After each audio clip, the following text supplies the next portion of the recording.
కూటమి ప్రభుత్వం అనుసరిస్తున్న సాంప్రదాయం మంచిది కాదని మాజీ మంత్రి ఎమ్మెల్సీ బొత్స సత్యనారాయణ ఆగ్రహం వ్యక్తం చేశారు. మీడియా సమావేశంలో మాట్లాడుతూ ఇది మంచి ప్రభుత్వం అని ఆ నాయకులు ఆ పెద్దలు అనుకోవడం తప్ప రాష్ట్రంలో ఏ ఒక్క వర్గం కూడా సంతృప్తికరంగా లేరని అన్నారు.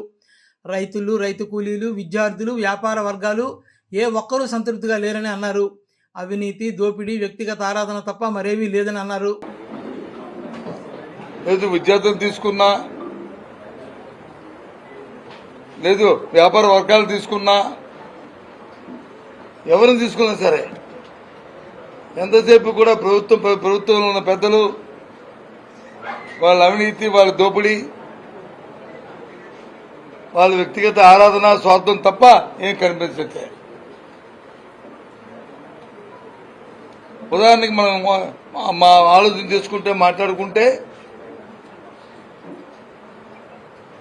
రైతుల కోసం 14 నెలలైంది ప్రభుత్వం వచ్చి. నిన్నటి మొన్నటి వరకు కూడా ఏదైతే మనం రైతు భరోసా ఇచ్చే వాళ్ళమో ఒక సంవత్సరం పాటు ఎక్కడమే కాకుండా ఇప్పుడు సంవత్సరం తర్వాత ఇస్తున్న కేంద్ర సాయంతో ఇస్తున్న 20,000 రూపాయలు కూడా అప్పుడు రైతు భరోసా ఇచ్చిన ఎవరైతే అర్హులైన వారికి ఇచ్చారో వాళ్ళందరూ కూడా ఇచ్చే పరిస్థితి కూడా రాష్ట్రంలో లేదు.